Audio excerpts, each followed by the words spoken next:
All right, so the question is, tribalism is still alive in Nigeria today, but is tribalism found in young Nigerians living abroad? What do you think? Yeah? Can we specify tribalism? Tribalism. Define tribalism? Define tribalism. Let's start there, actually. Okay, so I guess we have like the stereotype, of each tribe. Negative characteristics, because the tribalism is never positive. It's never about the positive attributes. I thought tribalism was like nepotism, right? Or like giving someone like an opportunity or favoring someone or being nice to someone because of their tribe, but also that is a discriminating against other people. So tribalism is a form of discrimination? So based off their tribe. Based on who they're from, what tribe they're from? Yeah. Okay. I'm asking if it's among young Nigerians. Yeah. I don't feel diaspora like or like in general? Let's try diaspora, but then like also generally. I feel like people who are born and raised here, we don't really have any reason to be tribalist. Any tribalism that we have was instilled in us by your parents. Because we have no basis ourselves to come to these conclusions, really. It's just our parents telling us. I know even growing up, my dad, I'm Ija, so my parents will say, oh no, Igbo people this, that, the third. Yoruba people this, that. And I'm like, I'm a little girl, I'm like, huh? What are you talking about? Like, I don't care, So it's like they try to instill that in their children, but I don't think we actually have I think even back home, it's your environment too. Like no child is born and instantly. Yeah, it's like from your it's your environment. That kind of dictates it. But I do think there is some tribalism because have I experienced tribalism like even in the U.S. Have you? Like not exactly tribalism, but just like passive aggressive like situation where literally you can see someone walk into a room. This is in Texas too, by the way. Yeah. Someone like walk into a room and they start speaking full on Igbo, and I look Igbo, so people always assume that I'm Igbo. So I thought you were Igbo. I ain't gonna hold you. Exactly, right? And then people and they start speaking. They're like, okay, do Igbo. I'm like, I don't even know what it is, right? My dad is very fluent in like Igbo because he worked in the East for a while. Like I spent like 3 years of my life in Enugu, so like I can pick up on some things, right? So it's like okay, then I walk in and they're like, oh yeah, I don't know, like no, I'm Yoruba, and then you can see immediate switch, and they like they keep talking in Igbo, and I'm literally just told you like I don't understand exactly. We're talking to everyone else there, like. Is that tribalism though? I mean, it's a way of discrimination, right? Because if you think about it, like you guys are having it's like microaggression, like you're not really forthright saying it, but you're excluding the person from the conversation. Yeah, intentionally. But how many Igbo people were at the conversation? All of you them. like the only? I was the only. Like so literally it was for a gig too, right? So imagine like you're walking into like let's say like a DJ and like the sound guy and all of them doing your work and they're speaking Igbo. All of them, they see you, they're excited, they think you're another Igbo person, and they speak their language to you, and you're like, oh no, I'm not. And then instantly you can just see like, okay, it's not Igbo. But there's something about speaking your own language to your own people. I mean, it's nice, but then it's like if I my guys are speaking Yoruba, I wouldn't say stop speaking Yoruba, right? But it's a professional. You can speak Pidgin. There's a way to speak Pidgin. But like we're the professional setting, I guess if you're asking me, right? So it's like I mean we're all there to do a job, and then it's like you continue to speak Igbo when I literally just told you that I'm not. It's like for me, like I'm already feeling uncomfortable, right? And then you just continue. And I'm there to do a job, right? Like exactly. I'm here to work with you. I knew when growing up, and I don't even know how to overcome some of these prejudices, but like we mentioned, it is handed down from our parents. But then there's also kind of some of the things I've seen demonstrated, right? So like getting into the dating scene, Like one thing that I knew I would never do was date an Igbo girl, and it was only because it was like and. So Please sorry. tell me, why would you do I'm not meaning to offend, but the idea is that Igbo girls are only after the cash in a different way that in Europe. I'm like y'all are mad expensive, mad. They have standards. mad expensive. Your pops, your whole family's on the same tip. I gotta pay your dad, your brother, your cousin, your uncle. Like the idea was the emphasis was on the money. It was like this was the pursuit, and I haven't been able to shake that. Like still, it's like yo, Igbo, cool, you could be the dumbest person ever, but like I'm thinking about your family and what your family's gonna think, and then I've seen that reinforced too. I've seen it reinforced. Well. And obviously, who don't like money? The slave queens or nah. I see like Igbo people we've had like people in our community where like a man went to an Igbo family and it was crazy how it unfolded and what they were looking for from that man who he was a good guy, but he had humble beginnings. He just now starting out in the United States, so he didn't have everything to come to and say like, let me put it all on the line and make it happen. You think you should marry someone you marry your family? Is that what you think? Oh, absolutely. It's a blending of two families, yeah. Yeah, it is. So you think you take on the other family's responsibilities? I don't think I take on the responsibilities. I just thought like but they have like they have like expectations. Yeah, we have that dowry. come from the Yeah, but that's normal. I would say like. Dowry is a lot. I feel like when it comes to dating, like class supersedes race, supersedes tribe. That's what I feel. Like it's all about what class are you? Because at the end of the day, but then why is that attributed to Igbo people specifically? But that's our negative stereotype. People attribute us. We like money. Yeah, men. And then Yoruba we're scammers. Not scammers, lazy.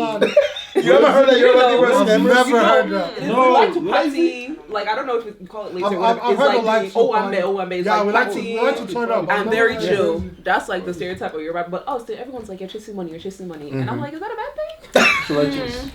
I think you just proved my point though, right? No, I was like, I don't know. I feel like as an Igbo person, you're pushed to like hustle for.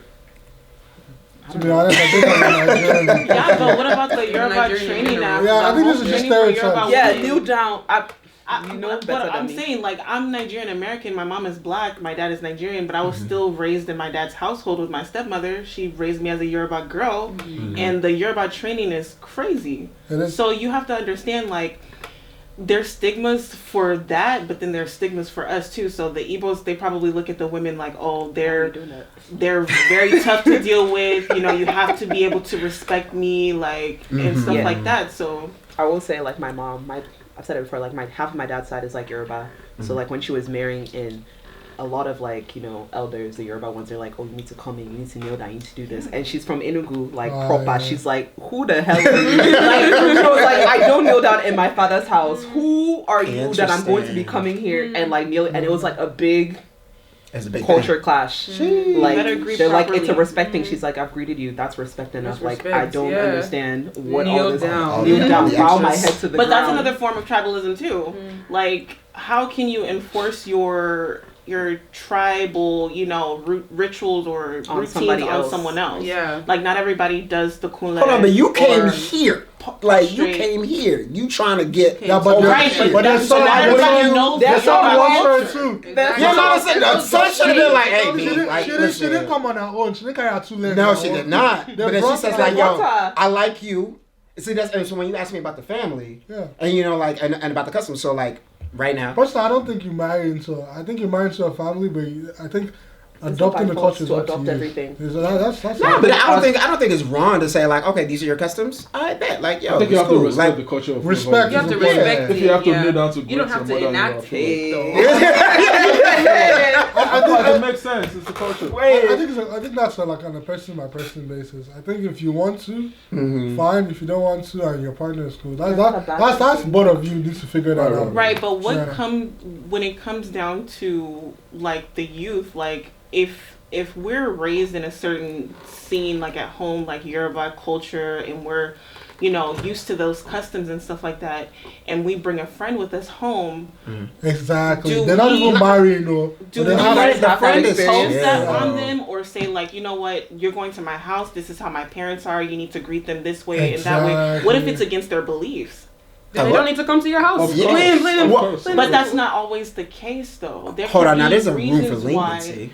Oh no, most of those. That's what I'm saying. There's room for if you're my homie, like yo, you ain't gotta do all that. But are you trying to come with the family? You trying to be here with me and part of it? There's a certain way you have to act. But yeah, I'm saying like so. Yeah, but you shouldn't like enforce that tribalism on that person, or Perfect example. I know of a family where like the guy was greeting the mom. I think they came to visit like the kids in the U.S. They were leaving the next day, and one of the friends like visited. I know, we're from the same state, so like I know how it goes, right? I know how it goes. Literally prostrate, all of that. I think he was leaving, and then he was like, he knows how to speak Yoruba. He's a Yoruba guy, but I guess it's different. That's what I'm saying. Even within the tribe, it's still different from house to house. Right? Oh yeah. So he was gonna leave, and he was like, mommy, it was nice meeting you. Like he spoke Yoruba to her. I said all of that. And then, it was leaving, he wanted to, take her hand and, do this. Yeah. But, I guess that's not enough. She wanted him to, down, all the way to the ground. So it's that's kind of much. It's you know what I'm saying? So it's and that's, that's the part that's actually Yoruba, right? So it's Exactly. But the thing about it, me being Nigerian American, it took me a long time to know that was only Yoruba. Oh, really? Because of the tribalism. So you just thought it was normal? I thought it was normal for all Nigerians to prostrate, to kunle, to, you know what I'm saying, to greet properly. I think it is, though. Is it not? No, it's not. I know from my tribe, that's just custom. Even my parents would always make the distinction, at least for Nigerians to Americans. How certain people, your tribe is pretty similar to ours. How certain people, address their parents, when your mom calls you, it'll be like, what? Huh? You can't come to my house and do that. Say what? Not here, yes, sorry. Mommy, yes, daddy. I feel like we all have at least that baseline common, respect for all. Exactly. Yeah, but I think the Yoruba culture is a little bit more about respect, because even people that don't know you, they still come to my house and call my stepmom mommy. Of course. Mommy, how are you? That's everybody. That's just Nigeria. We do the same thing. Everybody's auntie, uncle. Everybody's call anybody by name. You call them by your first name. They're older than you. You're calling them by your name. Call them that. And it's disrespectful. There's people in my family that will literally tell my son, not to call this person by their first name, but I don't raise my son that way. Not everybody's your auntie and your uncle. I don't want you to get comfortable with that, because you're gonna grow up and be in different familiarity and all that. It's too much. You're disappointed. Exactly. Yeah, you get disappointed because you grow up and you think this is your uncle. He's supposed to be helping. He's supposed to be helping you. He's not. So. I think that's another cultural boundary, because here in America, auntie uncle bears more weight than it does in Nigeria. We just give it away. I think we're getting a little sidetracked though. I think the question is still do we think it's presence in the tribalism? Clearly it is, or it's based on this conversation. I think we carried on some of the, I guess, what would be considered tribalism, where we attribute certain attributes to different whether groups. we came up with it ourselves or something. There's still definitely. We still do it. And do you guys know there's different dialects to Yoruba. So I was talking to this Ondo Yoruba girl. I'm from Oshun, that's my state of origin. So I went to the family or whatever, we were talking regular Yoruba. They liked me. As soon as I said I was from Oshun. Everything changed. I was different vibe. I just was switch it up. 22-year-old or something. So I had to call my mom. I was like, this people are from Ondo, they don't like me. I said, keep it rolling.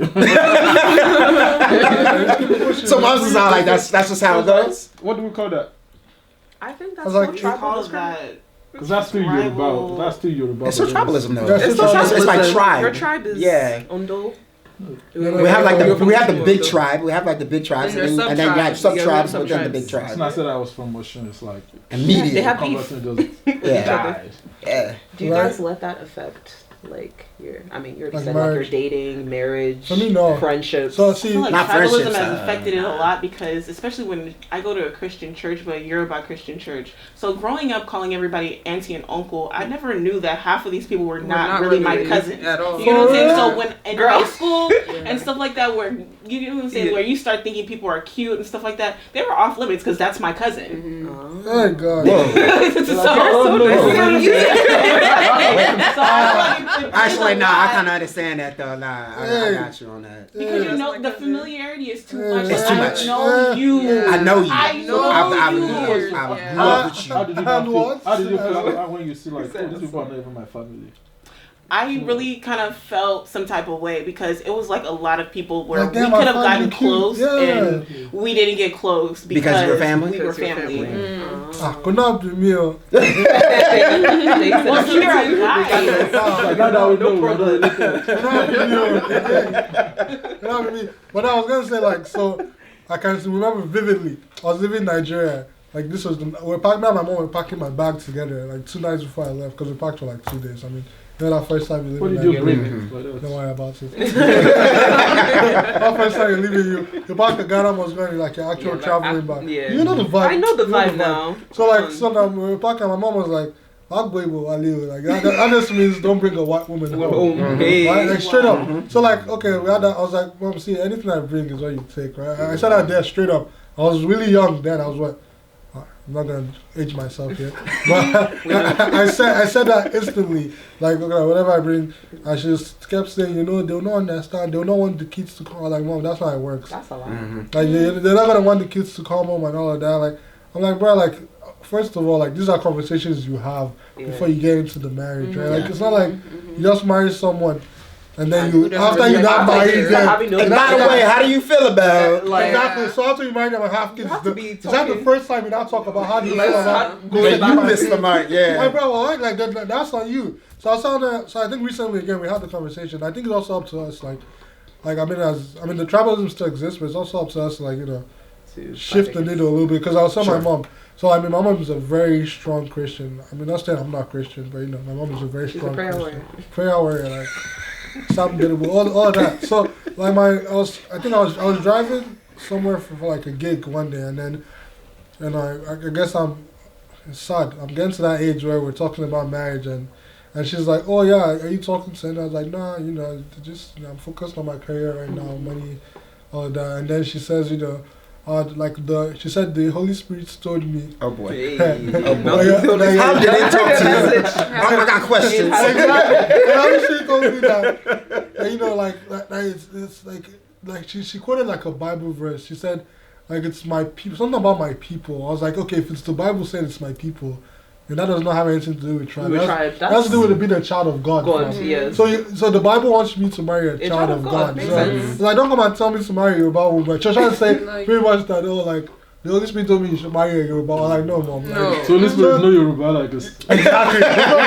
So Holy Spirit see you like this. Holy Spirit will not say now Yoruba.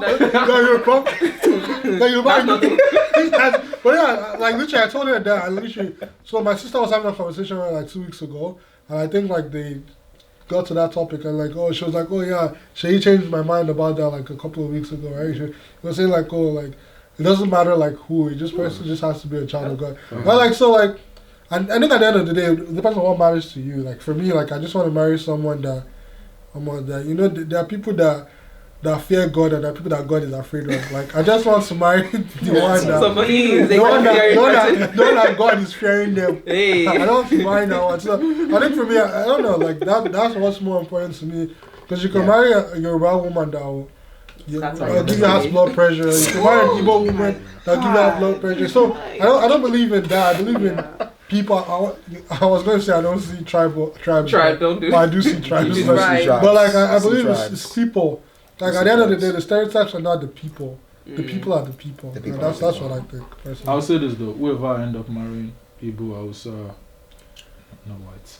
Igbo, Hausa, any black, you feel me? I feel like I'm big on culture. Very big. So you still gotta do some stuff.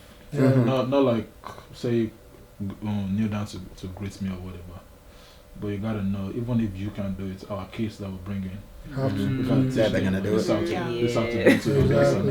That's one thing I the culture can't die, right? Because I always wonder, like, if I'm to marry a Black American, how will I instill my culture into my children? I'm already first gen as it is, so my culture from my parents to me has already been watered down enough as it is. So I'm like, how I don't want my kids to grow up cultureless, you know.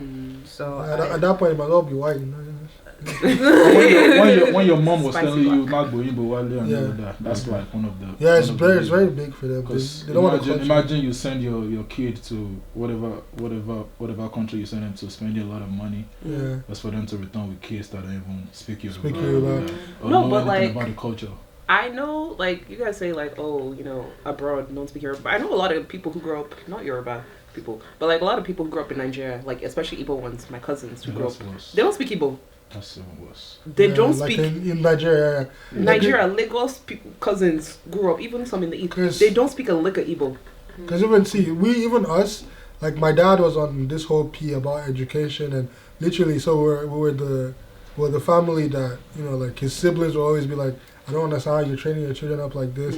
My dad didn't want us speaking any Yoruba. Really? Yeah, because he didn't want it to affect our accents and all of that. Intonation, all of that. So, you don't have any accent, you have no problem doing anything. Exactly. You need to face your studies. It's a Yoruba dad. You have no but this is what ended up happening. My grandma came to live with us for like 10 years. Yeah. She only spoke Yoruba. So it's like, what are you going to do? That's literally the only reason. All my siblings, we all understand and speak Yoruba for that exact reason, right? So it's like, at the end of the day, I think it's about being intentional, like about making sure that, you know, like your culture is, because like left to my dad would always say, oh, like you guys are going to pick it up one way or the other. I mean, that's what he always said. Right? I don't know how. I don't know how we were going to work on this end. Exactly, but I think it worked out for him because, to be honest, if my grandma didn't come, I don't know how. Because when I came to America, I was listening to Yoruba, like, what am I using it to do? Same thing that happened to me. My grandma came, and the only language she spoke was Yoruba, so you didn't have a choice. You have to fight to kind of communicate with your grandmother and eventually hook or crook, and you kind of learn. You pick up everything. You pick up. I can hear a lot. More than what people think. See, so that's the thing. I remember when I went to Nigeria, I was a little girl. Like they kept calling us Americana, and they would be speaking our native tongue. We speak Kalabari, assuming that you didn't understand. Oh, you didn't. And given, especially as a little girl, I couldn't speak it very well. I understood it very well. So they're here just talking nonsense, and I'm just looking at them, and I'll respond to them in English, and then they'll just be like, oh. Yeah. So does tribalism okay, so when it comes to tribalism specifically, we're not trying to understand like the, you know, using whatever stereotypes or attributes we've learned about different tribes to use it to divide us, but we are using it to inform the decisions that we make when it comes to how we interact with people? I don't use it to inform anything. I take it with a grain of salt. Like, I'll keep it in mind, like, oh, you're about people, whatever, stigma, untrustworthy, okay, whatever. Yeah. Keep it in the back of my mind and see, but I'm not gonna not talk to you, oh, you're about, oh, no, I can't be friends with you. Like, to be honest, I've never had to, like, my ex was one of the best people I've ever dated in my life. An Igbo woman. I would have married, to be honest, I would have married her. But, you know, it's just, you know, like, it's just what it is. Like, and the thing about it is, like, you know, it's just life. You just never know, right? Like, you might be missing out on your blessing because you're tunnel vision, thinking, you know, I'm not trying to shade, by the way. No. I mean, I've gotten over mine, but you know what I mean? Like, that's where I grew up. Just saying, like you never know. Like, and like, with that's the crazy thing. You never just know. Like, in your mind, it's just like, oh, I never did this, I never did that. But life will throw you a curveball and shock you. Yeah. Surprise. Do you have friends, or do any of you guys have friends who are still, like, even though they're like young, tribalists. Who are a lot of tribalists or discriminate discriminate because of that. Yeah. People that just won't grow. Yeah. There's this Nigerian mentality that don't leave people, even though they've been in the US for like 10 years, they still think like Nigerian. I cannot marry Igbo. I will not be eating your face salad. Well, just like you said, there's shege everywhere. Regardless if you go to Arab, to Muslim country or Christian country to marry. Who is meant to see shege with see shege? You go see shege. Nah. It don't matter who you marry. It don't matter what tribe you marry from or something. As long as you marry or you deal with people that you you have stuff in common with and all of that. Yeah, I think it's just about you and the person, to be honest. Have you guys had these kind of conversations with your parents? To like push against you know there, because I will say it, like my parents can sometimes be racist and can sometimes be racist. in the last episode we're talking about like saving Nigeria. It's not our portion. It's like I feel like our parents it's a lost cause. I feel like my dad is just waiting for me to marry a white man or something. He's not worried about Nigeria. Really? He's rebuilding his own stuff in Nigeria, planting himself, and for me, I think he wants the best. And so it's like the experiences that I've had haven't really shown too good on for Nigeria. So yeah, but that's so relegated really to the people. But it's like the people not throwing out the baby with bathwater, but. Dump a little bit. Don't try to dip you out there. No, but I think for me, like, I've never played. I don't know. I think this is why it was very easy. My mom always said this. Like, my mom always said she felt like I wasn't supposed to be, like, in Nigeria. I don't know why she always said that. Because, like, it's always interesting because she felt like I've always been very open-minded. Like, there's never... Like, literally, even before I left, like, because literally, like, when you're leaving, like, when she says don't bring home a white woman, I'm like, of course, you're supposed to say yes. Yes, right? Like, because literally, they're paying money for me to leave the next day. And I'm telling you, bro, whatever I bring is what I bring. So literally, I just, like, I have strict parents, right? I'm still telling them, like, straight up. This is my boundary. Like, bro, I'm telling you, like, I can't, like, I've always believed, especially when it comes to love specifically, like, bro, I'm like, you love who you love. Like, I can't tell you who you should love, right? As long as they're good for you and, they'll not show you shaky because fear women. But hey, leave women. Yeah, man. Fear everybody, but as long as they won't show you shaky, like, go with that. Show you shaky, you just have to marry. But that's not the one that will show you amount of shaky But I think the youth does need to have a little bit more boundaries, like you were saying. Boundaries are key. Like, if we are not talking to our parents or having the difficult conversations, who is going to have those conversations when you are about to get married and, everything's going to fall apart? No, you need to start having those conversations now. Start to implement those boundaries and let them know, like, hey, like, this is my happiness, this is my life, this is what I'm going to do. If I see this person and that person makes me happy, then, hey, I understand nobody wants to see their, their children end up in divorce or anything negative that way, but... we still have to be open to it. I feel like, I guess I can't speak for everybody, but I kind of, like, in dating at least, gravitate towards people who have similar culture. Like, I've never dated a Nigerian man, but I've dated plenty of people from Caribbeans. I've dated people from Haiti, from Cote d'Ivoire, like, and that's not necessarily Nigerian culture, but the diaspora in general, they have similar baseline values, and so...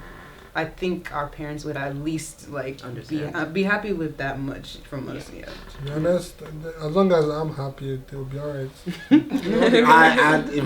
You optimistic? I'm optimistic because, bro. Then, to be honest, like, I think there's like disrespect. Like, I still want your blessings and all of that. Like, I'm gonna make sure, like, but then, like, if you tell me, okay, don't marry this person. This is someone that I'm in love with. You're gonna need to show me spiritual, so maybe evidence. Yeah, like maybe the Holy Spirit maybe they'll ruin my life or something. That's the only reason, like, bro. Yeah, I don't know. That's for me at least. All right. Yeah. To close it out, so I guess we'll start on this side this time. Are you? I guess, like, are you tribalist? Do you think people are still tribalist? If you're tribalist, we have to sit on. Let the people know. Like, are you tribalist? Do you think people are still tribalist? And is it something you think still kind of, like, exists within our generation? Me personally, I'm not tribalist. I don't have any real reason to be. I don't think I've been exposed enough. Even people who have been exposed enough. Tribalism definitely still exists and prevails even. I think it's more so in the older generations, though. I think tribalism may be starting to die out as within the younger generations and the people who have left Nigeria as well. Starting to die out is definitely real. I think I can agree with that. Oh, it's midnight, so I was just thinking out loud. But yeah, starting to die out is definitely, I definitely agree with that. I can say it's not as strong because, bruh, These rules used to be very strong. But even here in America, I still face it, but like it's not as crazy, right? Like back home, like even job hunting, right? Yes. Like the job, I can't speak to like youths in Nigeria, but it's like I can say now, like, you know, it's a little bit of tribalism, but not as much as like Yoruba, I'm giving you this job because I know you're like, that's nepotism. Nepotism is still like a big thing, but like the tribalism part of it is coming down like a little bit. So like it's dying out with each generation. That's definitely real. Me and my tribalists, I see tribe, but at the same time I don't. To be honest, I'm gonna be honest. Like I have a lot of friends from different parts of Nigeria. I went to like a school they call it like school for the gifted, and like the like students from like every single tribe represented. It was like the best of, you know, all the parts of Nigeria. So it's like, what are you gonna do? Like fight? So yeah, enough for much, right? Exactly, right. So, but then do I think tribalism is reducing? Do we have a lot of work to do? Definitely, 100%. But like, is it getting better? I think there's definitely progress. Like even from this conversation, you can tell a lot of us are more open-minded than our parents are. So I mean, we can at least see that as progress, right? Yeah. I would say that I'm a reformed tribalist, a recovering tribalist. Therapy's good. Therapy's good, man. You know, bring the people together to help you heal. Do I think it still exists, and do I think that, you know, it's going to be perpetuated with the youth? I think per our previous conversation, if they don't leave Nigeria, absolutely. So, yeah, that's my take on it. Yeah, for me, I'm not tribalist at all. I don't care as long as you're a generally good person. I think it's definitely, in our generation, it's reduced. The older generation and people in Nigeria, I think it's very strong. Very strong, and like it's just like a part of, I don't know, part of like daily culture. So they need to leave, but yeah. No, for real, they need to leave. It's a toxic environment, but I'm not tribalist, of course. Okay, but yeah, I'm not tribalist. I do think it's still prevalent, but I do feel like it's dying out. So having difficult conversations like this one that we're having now, reaching people at home so they can change their perceptions about things is going to help it to die out. True. For me, I don't think I'm tribalist. Bots. I'm not tribalist or anything like that. But I want to address an issue real quick. I'm in the Afrobeat scene, you know, and there's a lot of tribalism going on. That's when we employ like every OAP, record label owners or something. Regardless of the tribe you are, support good music, man. Don't say because it's a Igbo person, Yoruba person, I will start singing this, I cannot sing you because no. I have too many Yoruba on my team. I have too many Igbo on my team. Right, talent is talent. Good music, good music. Support good music, you know. Everybody, we have to fight for ourselves. Nobody else will. The Afrobeat scene? It's 2022, no more tribalism now. It's funny. It's boom. There you go. All right, that's a wrap. Gang, gang.